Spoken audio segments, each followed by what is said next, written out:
My Tom Aspinall defense train chugs on for another video because the brain dead, illogical takes that I've been seeing from people criticizing Tom Aspinall have continued. And we have even further confirmation today through a video posted on Tom Aspinall's official YouTube channel titled Tom Aspinall Injury Update from his dad. And for those of you that don't know, I talked about this in a couple other videos. Andy Aspinall, Tom Aspinall's father, is also his head coach and his manager, the quite literal closest person in his camp to him. And here we have Andy Aspinall giving an update on his son, Tom's eye. And I know the comments are, he bitched out, he quit, it couldn't have been that bad. Here it is right here with Andy Aspinall giving another update on his son, Tom Aspinall's eye. We got an appointment yesterday morning with a friend of ours who is one of the doctors from the UFC, and he got us a private appointment at Chael Hospital to see an eye specialist yesterday. He kind of basically did the same as the guy that we saw over there, said, it's bad, it's not good, but his eye is a little bit more closed than it was. His right eye still can't see anything, said. His right eye, he still can't see anything. It's just grey. And they tested him on words and he just couldn't see anything.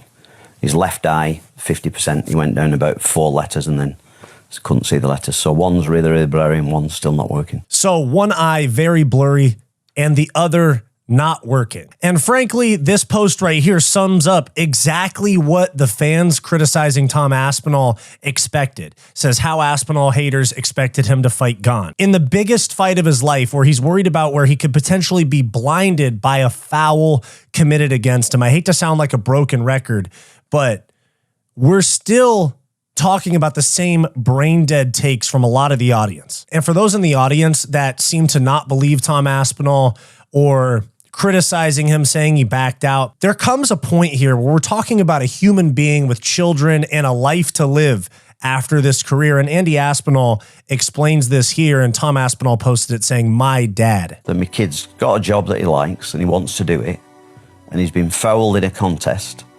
The guy who fouled him, no consequence to him, and now there's a consequence to Tom. And hopefully it'll be all right, but it might not be. And that's the thing we're talking about here, is that literal permanent blindness in his eye is something that is still on the table for Tom Aspinall. That's something that is not being addressed by this fan base. And I'm genuinely pissed. I'm genuinely pissed. I've been poked in the eye like that. I was an amateur fighter myself. I've gotten poked in the eye like that in training, and I got poked in the eye like that in a jiu-jitsu tournament, and I couldn't see for a long time. The one time in training, I couldn't see for like 40 minutes. I had to sit out the rest of the session. And then the other one, I couldn't see for like 2 hours. I couldn't finish the jiu-jitsu tournament. These people are just coming up with every possible scenario to not just admit that Tom Aspinall was fouled and it's not his fault. I mean, for fuck's sake, you have literal doctors saying that this is bad. And just because there's no dangerous long-term damage, and keep in mind, that's just what they said at the hospital, does not mean that he could have continued that fight. And even here in the official video posted on Tom Aspinall's channel, they found a video breaking down all Ciryl Gane's illegal fingers forward and eye pokes in the fight. Round with Gane's sort of finger pokes. Just want you to watch it if you can see, and just sort of explain what's going on.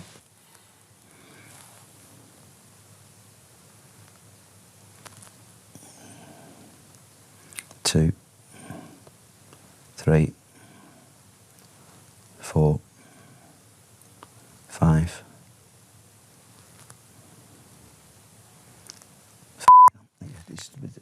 What does it take for you guys to understand?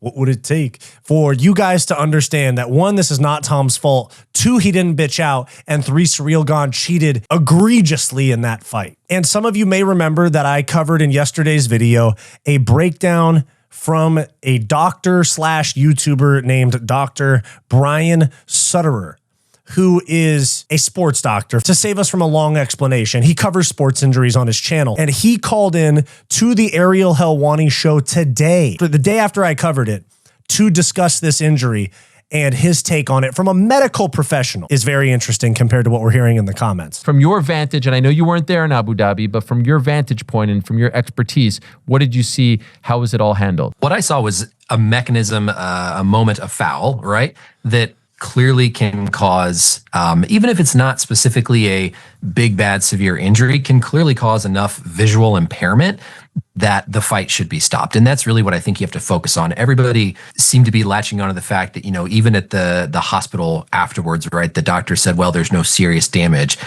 People saw that his eye visually looked okay. The doctor that was there covering the fight said the eye looks okay.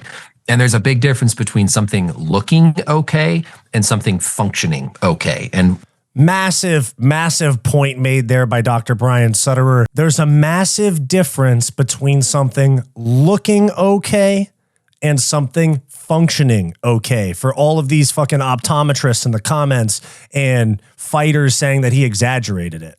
When you get knuckles dug deep into your eyes, not just on one side, but on both sides, that is plenty force. That's plenty trauma to cause your eye to not function the right way, even though it might objectively look okay when the doctor is there at the ringside examining it. And so I think it was handled perfectly. I think, the eye visually looks okay, but in those circumstances, you have, number one, a foul, you have a mechanism of injury, and you have a fighter that's telling you symptoms. It's telling you they can't see. And if you can't see, you can't protect yourself. You can't protect yourself, the fight can't continue. So it seemed very... And that's another thing is like, he can't see, he can't protect himself. What if Tom Aspinall got kicked in the head and KO'd after that eye poke? The history books would not say, oh yeah, he got poked in the eye and then after the foul got KO'd. The fans would remember it as John Jones was right all along. The guy that got washed by John Jones, Ciryl Gane, head kick KO'd Tom Aspinall. Very straightforward to me. And so when he says he can't see, what exactly is happening there? What is the injury that is causing that? There's a couple of possibilities. The most common thing that you'll see with an eye poke is what we call a cornea abrasion, a corneal abrasion. So the cornea is the outermost layer that goes across the front of your eye. It's a clear, thin layer of cells. And if you take a finger, some dirt, even just a clean finger, and you scrape it across the front of the cornea, you will actually you'll cause trauma to that layer of cells on the cornea. That's a corneal abrasion. And so that's going to be the most common injury that you'll see when somebody gets an eye poke. And there's a reflex that happens that you cannot control where your eye wants to close because it's experienced a trauma. Your body is designed to protect yourself. And so whenever you have trauma to the eye, your body doesn't know where you're doing. It's designed to react and protect itself. And so there will be a reflex that you cannot easily overcome where the eye wants to close itself. You'll have tearing that occurs, and the tearing can cause the vision to look very blurry, right? If you squirt a bunch of water in your eye and try to open your eye, everything looks blurry and fuzzy, right? Because of all that water. So the tearing in the eye is going to be a reflex that occurs in response to the trauma. The eyelid is going to want to close and stay closed. That's why you see fighters really struggle with it kind of looks like they're faking, right? They're kind of trying to it kind of looks like they're faking. From a medical doctor explaining why that's such a fucking brutal, that's such a fucking brutal freeze frame for me. My bad, Brian. But he's saying that it'll look like somebody's faking. And Chael Sonnen said himself, it was suspicious. He was covering the eye, then uncovering it. And he said he couldn't see. Chael Sonnen was very critical towards Tom Aspinall because of that. But anyways, I'll save Brian from this brutal screenshot. I can't keep it open. That's a reflex. That's not something they're intentionally doing. It's your body trying to protect the eye from more injury. And just the damage to the cornea itself can sort of cause the light as it enters the eye to get refracted in various abnormal ways where your vision might look more shimmery, it might, be more blurry in spots where you're not seeing as clear. So that's if this was a corneal abrasion, which would look on visual inspection completely normal. Which would look upon visual inspection by the cage side doctor completely normal. So how many people in the comments that are hating on Tom Aspinall came with any sort of real explanation to counter that point? None. Absolutely none. Everyone just goes, it didn't look bad. It didn't look bad. That's crazy. Quick break. If you're loving this video and you want more from Fight Society, click that join button down below to become a channel member today, where you'll get access to members-only live streams, behind-the-scenes vlogs, and all the unfiltered stuff that we don't post to the main channel. Back to the video. And another clip here from the Ariel Helwani show today, titled Stop the Lunacy, also explains the argument that's been made that it should have been a DQ loss or a TKO loss for Tom Aspinall because it was unintentional. This notion of intentional versus unintentional is the stupidest shit in sports. Period. Period. You don't hear it anywhere else. Yesterday, I'm watching the New York Knicks against the Miami Heat. Knicks are down like 8 or so. They have the ball. Josh Hart gets called for an offensive foul, illegal screen. Do the referees converge and say, like, did he mean to do that or did he not mean to do that? No, a foul is a foul.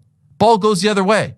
Let me ask you a question. Super Bowl, a couple years ago, all-time great game, Eagles, Chiefs, pass interference, end of the game. Do the refs converge and say, did he mean to do it? Did he mean to bump him or not? No, foul is a foul. Foul is a foul, which means a foul is a DQ. That should have been a DQ victory for Tom Aspinall. That should have been a DQ loss for Ciryl Gane. And let me be very, very clear right here and now. I don't think Ciryl did that on purpose. Why would he have done that on purpose? Why would he have tried to foul his opponent? But it doesn't matter. And I agree, it does not matter. And I 100% agree that this was not on purpose. I actually think that this is a mistake made in training, because if you look right here at MMA Factory in Paris, which is Ciryl Gane's gym, coached by Fernand Lopez, Ciryl Gane training with his training partner, Nasruddin Imavov, who is the #1 contender at 185 pounds, likely to be Khamzat Chimaev's first title defense at 185 pounds. You see them sparring here, MMA sparring. Watch, they're training and they're also grappling. They are doing MMA training. Also, Ciryl Gane getting manhandled by a middleweight. Insert Tom Aspinall haters saying that he's trash because he wasn't able to manhandle Ciryl Gane. But if you look at this here, they are MMA sparring with boxing gloves on. And with boxing gloves, you can open your hands while you throw kicks. You can open your hands to defend takedowns. When you have boxing gloves on, you can push someone in the face with an open hand, and there is no eye poke because you're wearing a boxing glove. I think that this is directly a problem of them not training with MMA gloves on. I have been training for years. I had amateur fights myself. I have never poked somebody in the eye. I'm dead serious. I have never poked somebody in the eye. And a big reason for that is because I actually train in MMA gloves. Of course, for like when I do kickboxing / Muay Thai, I'm training in boxing gloves. But when I train in an MMA scenario, that means, at least at my gym, MMA wrestling, MMA jiu-jitsu, or just MMA training in general, there's a few different ones. We are training with 7-ounce, the puffy MMA gloves, where you can poke someone in the eye because your fingers are exposed. And I've never done it once.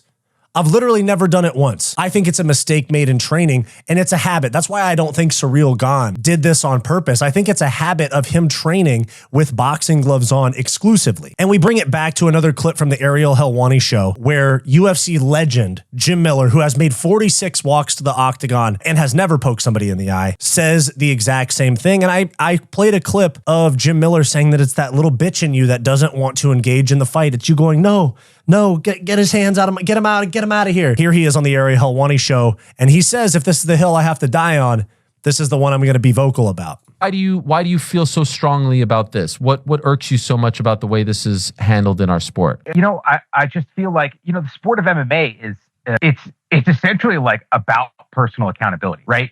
You prepare and then you need to execute. And if you don't prepare, or you don't execute, or you don't do both, you get your ass kicked in front of millions of people. Like now here we have something that is considered a foul.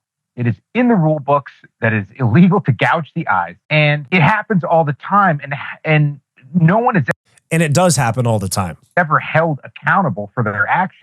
I've put on UFC gloves 46 times to fight in the octagon. You know, do they affect your ability to fully close your hand? Yes, they do. They don't affect your ability to, like, at least partially close. There's obviously material in the palm of your hand when you're wearing a UFC glove or any MMA glove and a wrap. So you can't do fine stuff.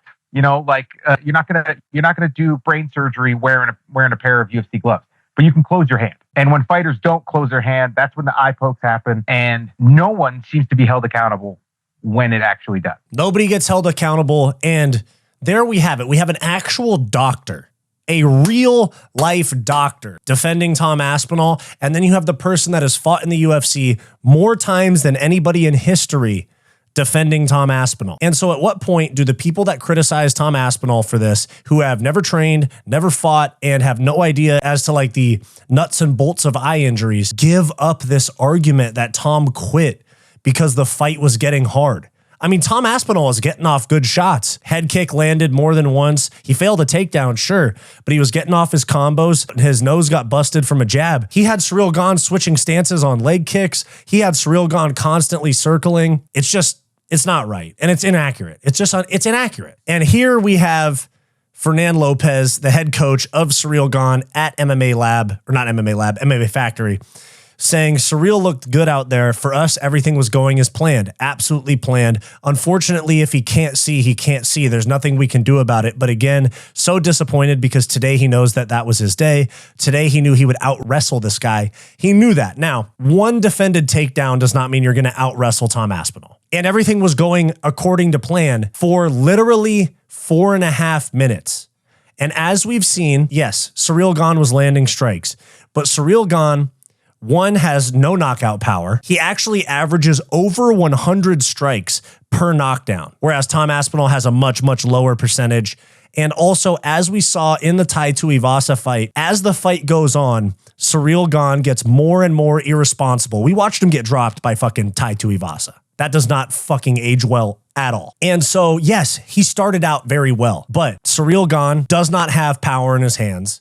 And he does not have the brain. I don't want to say the brain. He doesn't have the discipline to protect himself against a dangerous fighter like Aspinall for 25 minutes if he couldn't do it against Tai Tuivasa. I'm not saying he hasn't progressed at all, but he lacks discipline in late rounds. I mean, we watched him try to go for a heel hook against Francis Ngannou and put himself on bottom. He's not a disciplined fighter. His fight IQ is pretty low and he cheats a lot. So you have some people like Tim Welch and Joe Riggs. I know that both of these guys were pro fighters, and in the moment, they were criticizing him with this right here. And you genuinely can't see, do you risk losing your belt? No, but I've seen, I mean, I've been eye poked more than anybody. And I fucking know a lot about it. I mean, of course, you can always. Getting eye poked a lot of times does not mean you know more about it than anybody. It just means that you didn't get poked as bad as Tom did. The people that know more about it are fucking eye doctors. You're wrong, but I don't see it. It didn't go in. No, the biggest thing is I was. And that also doesn't matter because we saw just a few days ago, actually just in my video yesterday, Dr. Brian Sutterer explained that it doesn't have to go in, that the pressure on the eye itself is enough to do damage. Closed. Yes. Because he's like, see, he's going to kind of touch his eye. He's like, oh, it hurts. That wouldn't happen. Ciryl Gane was looking good too, man. Man, he was looking good. Everybody's talking about how Ciryl Gane was looking good for a 4-minute fight. We've seen Ciryl Gane look good for short amounts of time and fade as the fight goes on. So again, I'm not hating on these guys specifically. I'm just saying that it's more non-professionals talking about it like they are professionals. Both of these guys were professional fighters, but they are not eye doctors. And they did not get poked in the eye. It's actually one of the harsher things in MMA. So my defense of Tom Aspinall will continue. I will not go down without a fight on this Tom Aspinall issue because he could have been blinded by a foul. Tom Aspinall should have kept his belt. I would not have been mad at a DQ loss for Ciryl Gane, but the Tom Aspinall quit narrative is just disgustingly inaccurate. Let me know your thoughts down below. Do you want more from Fight Society? Like and subscribe below this video and click the join button to become a channel member today to get access to behind the scenes vlogs and members only live streams.